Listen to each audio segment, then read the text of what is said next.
Sobat Blogger, perjalanan saya kali ini agak berbeda dengan perjalanan sebelumnya. Ini tentang anak-anak yang bisa menjadi aset pasar yang sangat menjanjikan. Setiap orang tua pasti menginginkan anak-anak mereka senang, dan semua anak sangat menyukai permainan. Namun, belajar pun sangat penting dibiasakan sejak dini. Nah, ini yang akan kita bahas. Sebuah alat bermain sekaligus untuk belajar.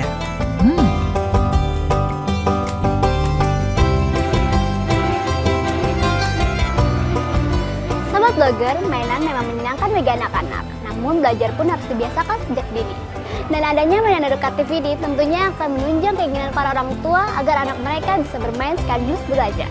Sobat Blogger, kali ini saya akan mengajak kamu semua untuk melihat lebih jauh lagi tentang mainan edukatif. Seperti apa ya? Ikuti saya terus di Blogger Putih Abu-Abu 1000 Kreasi Menggapai Impian.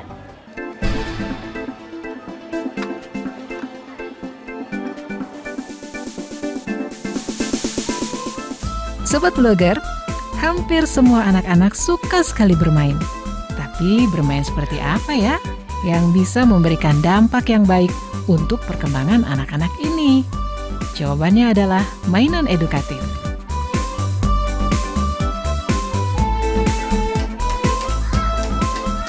Tidak Sobat Blogger, ternyata dengan mainan edukatif ini tanpa mereka sadari sedang belajar dan dilatih untuk percaya diri dalam mengambil keputusan. Wah, seru juga kan Sobat Blogger?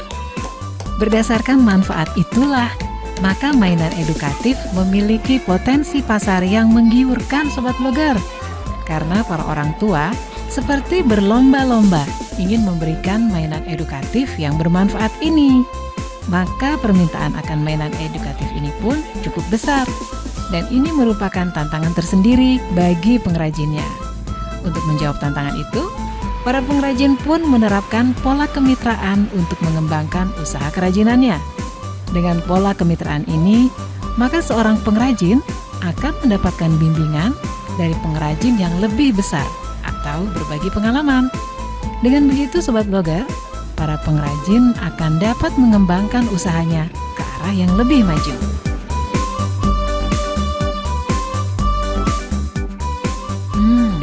Sobat Blogger, ternyata pola kemitraan yang diterapkan memang cukup ampuh untuk melancarkan pemasaran.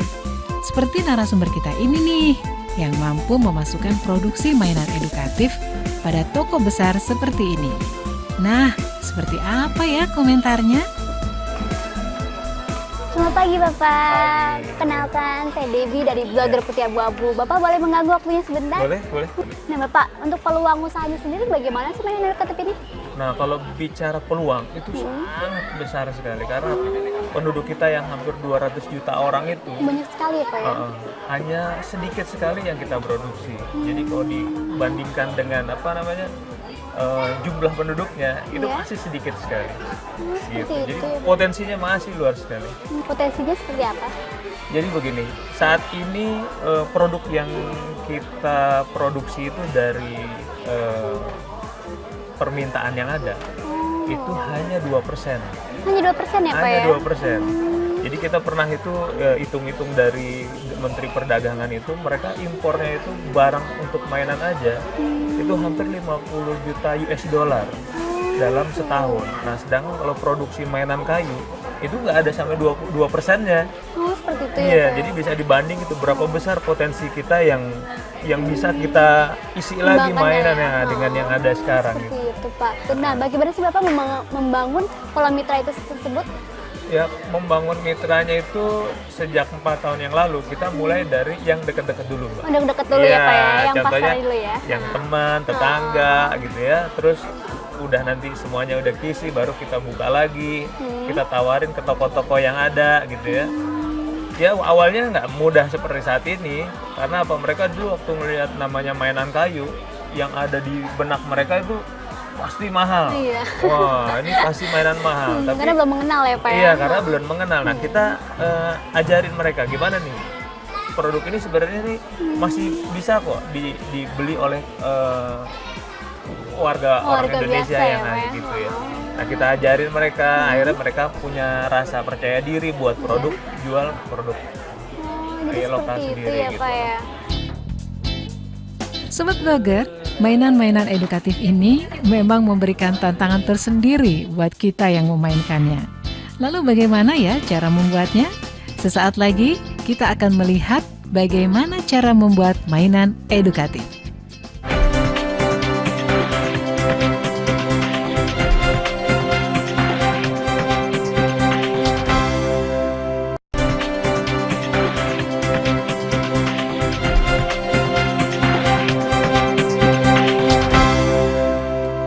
Sobat Blogger, untuk membuat mainan edukatif ada beberapa rambu-rambu yang harus diperhatikan seperti target usia dan serta mampu meningkatkan kreativitas anak yang memainkannya. Bagaimana ya proses pembuatan mainan edukatif ini? Kita akan telusuri pada narasumber kita yang satu ini.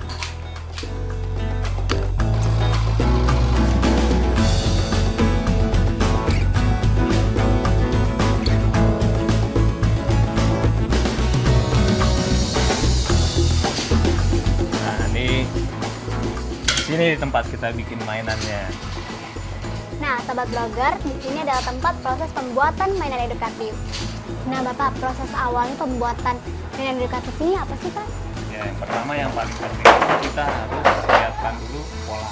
Nah, polanya ini berkaitan dengan ini untuk anak umur berapa, terus bagaimana manfaatnya, terus bagaimana cara bermainnya. Baru kita berpikir memberi warna, terus bagaimana kemasannya. Nah, dari situ semua udah bisa disiapkan, nah baru kita ke produksinya. Oh, Gitu kira. Sobat Blogger, membuat mainan edukatif untuk anak-anak memang tidak boleh sembarangan karena akibatnya akan fatal. Maka harus mematuhi rambu-rambunya agar mainan edukatif yang dibuat laku di pasaran. Dan yang terpenting lagi, aman bagi anak-anak. Mainan edukatif yang akan dibuat harus memperhatikan target usia yang dituju dengan tingkat kesulitan yang berbeda. Dan mainan edukatif juga harus mampu merangsang kreativitas anak saat memainkannya. Dan untuk menjamin produk mainan edukatif yang dibuat itu aman untuk anak-anak Sobat Blogger, maka harus menggunakan bahan baku yang aman, seperti kayu jati Belanda dan cat pewarnanya. Pemilihan kayu jati Belanda sendiri karena jenis kayu ini sangat kuat dan ringan. Sedangkan untuk pemakaian catnya, sebaiknya gunakan cat air yang tidak berbahaya, baik dari aroma maupun warnanya bagi anak-anak. Ukurannya pun harus besar, agar tidak ditelan anak-anak di bawah umur 5 tahun. Dan sudut-sudut mainannya tidak meruncing dan harus aman untuk anak-anak. Nah, Sobat Blogger, penasaran kan? Ingin tahu bagaimana proses membuat mainan edukatif ini? Kita ikuti saja yuk penelusuran dari narasumber kita ini. Nah, Bapak, saya mau lihat dong proses pembuatan tahap awalnya tadi. Oke, boleh. Kita lihat dari pola dulu berarti ya. Iya, yuk. Oke, mari.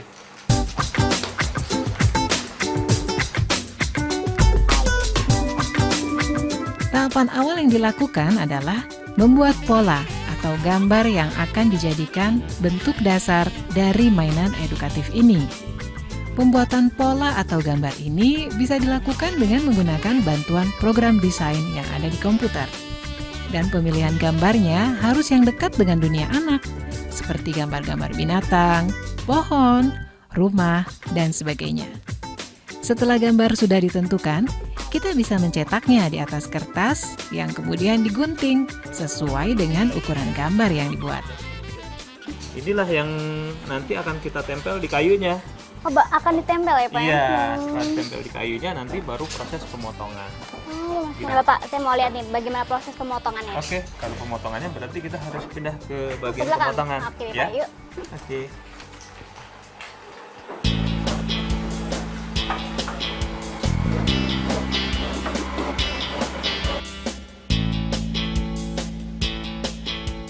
Selanjutnya, gambar-gambar yang sudah digunting tadi diletakkan di atas bahan kayu.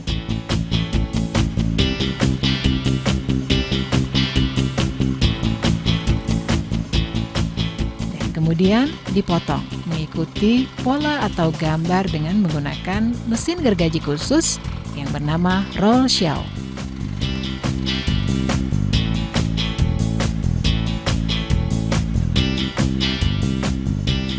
Pak, setelah proses pemotongan ini kita apakan? Nah, setelah ini kita masuk yang namanya tahap pengamplasan. Kita masuk nanti mesin namanya mesin amplas. Ya. Boleh kita lihat sih Pak? Oke, kita lihat.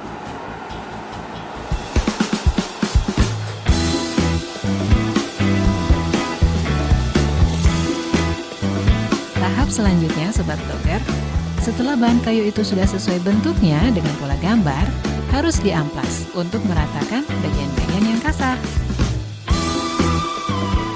Ini lagi diapain Pak? Diamplas ya? Ini kembali kita amplas tadi.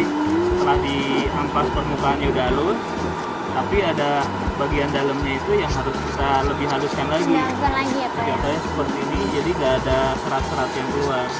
Nah Sobat Blogger, tadi kita udah proses pemotongan dan sudah proses pengampasan. Sekarang tinggal proses pengecatan. Yuk kita lihat. Ini Pak. Ya. Setelah yakin sudah halus, selanjutnya dicat dengan cat dasar berwarna putih untuk menutup pori-pori kayu. Setelah itu dijemur hingga kering. Proses menjemurnya sendiri tidak membutuhkan waktu yang lama Sobat Blogger, cukup 15 menit saja. Kemudian mainan kayu yang sudah kering dicat kembali dengan cat yang berwarna primer seperti merah, hijau, biru, dan kuning. Tapi ada juga yang sengaja dicat dengan warna-warna natural atau warna yang sesuai dengan permintaan konsumen. Setelah semua rata dicat, mainan kayu itu dijemur kembali hingga kering. Dan agar mainan ini terlihat lebih menarik dengan warna yang lebih mengkilat, dapat dilakukan dengan cara pengecatan kembali dengan cat air khusus sejenis pernis agar lebih mengkilat. Nah, jadilah mainan edukatif seperti ini Sobat Blogger. Nah, coba Sobat Blogger perhatikan beberapa mainan-mainan edukatif ini. Bentuknya sangat beragam dan semuanya sangat menarik ya. Setelah kering, mainan-mainan itu diuji coba dulu. Jangan sampai mainan itu tiba di tangan konsumen dalam keadaan rusak dan tidak bisa dimainkan. Sobat Blogger, ini adalah mainan edukatif puzzle yang sudah jadi lucu-lucu kan? Nah Bapak, ini ide-ide Bapak tuh apa sih sehingga membuat bentuk-bentuk seperti ini? Ya, ide lebih banyak. Kita ada beberapa sumber. Salah satunya itu dari internet. Nah, kita ambil dari internet luar negeri. Nah, ada juga yang paling sering yang kita dapat itu dari konsumen kita, dari mitra-mitra dagang kita itu. Mereka yang langsung bertemu oleh konsumen. Setelah mereka ada transaksi dengan konsumen, mereka ada informasi kepada kami. Mintanya contohnya mau model yang seperti ini, model seperti ini. Nah, dari situ kita terima, terus kita kembangkan, lalu kita buat. Nah, yang ada sekarang adalah itu sebenarnya semua permintaan dari konsumen gitu. Jadi mitra sangat penting sekali buat kita buat mengembangkan produknya. Nah Bapak, setelah ini udah jadi akan diapakan Pak? Nah, ini kita langsung packing. Oh, packing ini dah yuk. Packing Ya. ini Pak. Ya, ini dimasukin gini. Nah, nanti di sana mesin pressnya dan mesin heat gunnya. Oke, yuk kita press sih Pak. Ya.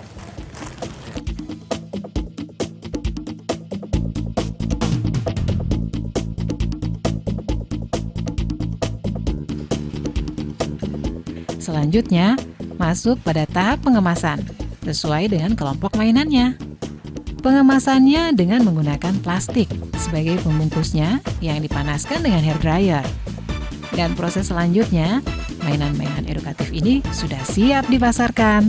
Dan jangan lupa Sobat Blogger, pada tiap mainan edukatif, sebaiknya kita lampirkan petunjuk cara penggunaan agar mudah buat anak-anak memainkannya. Selain itu, beberapa mainan edukatif memiliki tingkat kesulitan yang berbeda, tentunya disesuaikan target usianya. Nah, sesaat lagi kita akan melihat bagaimana mainan edukatif ini dipasarkan. Sobat Blogger, sudah paham kan bagaimana mainan edukatif ini dibuat? Nah, hasilnya seperti ini, lucu kan? Dan selanjutnya kita akan melihat bagaimana proses penjualan. Tetap ikuti saya di Blogger Putih Abu-Abu, 1000 kreasi, menggapai impian. Nah, untuk mengingat kembali, kita akan melihat lagi cara membuat mainan edukatif ini. Sobat Blogger bisa memperhatikan repetisi ini ya.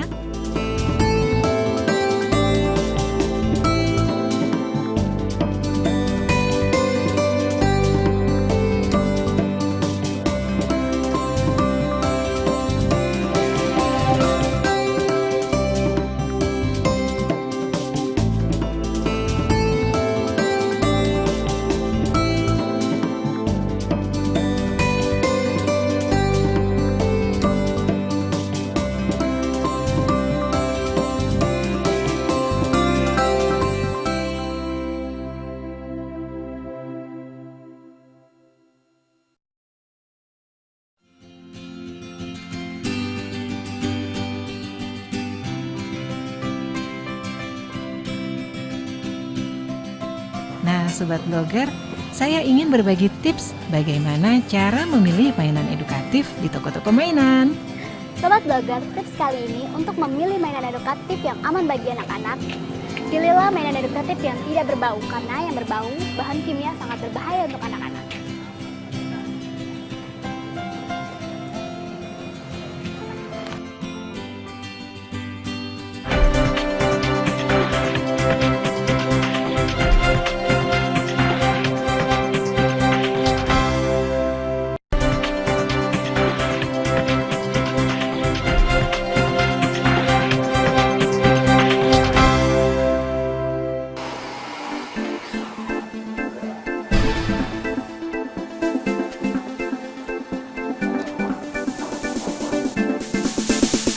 Sobat Blogger, setelah mainan edukatif ini dikelompok-kelompokkan dan dikemas dengan menggunakan plastik, maka mainan-mainan ini sudah siap untuk dipasarkan.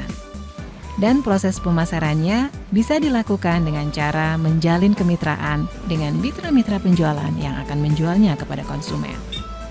Cara yang kedua, dengan menjual di showroom atau toko milik sendiri.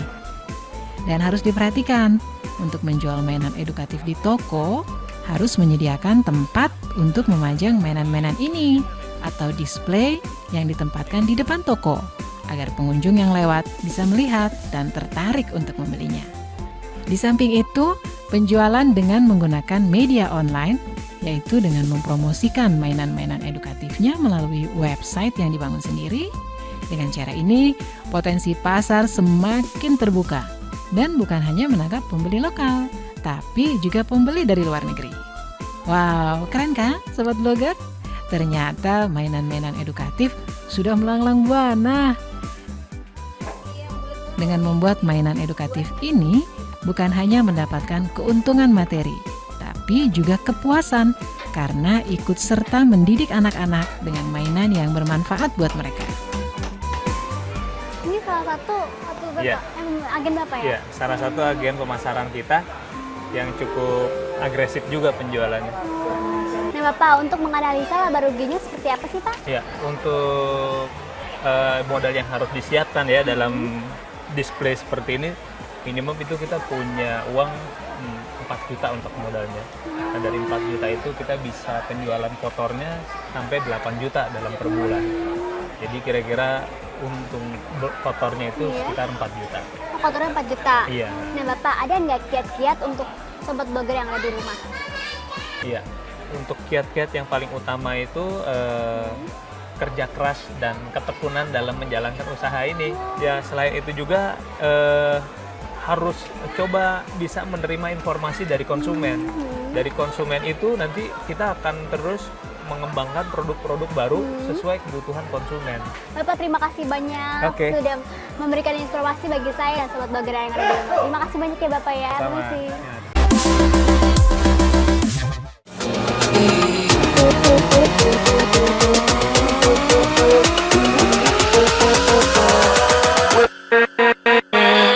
with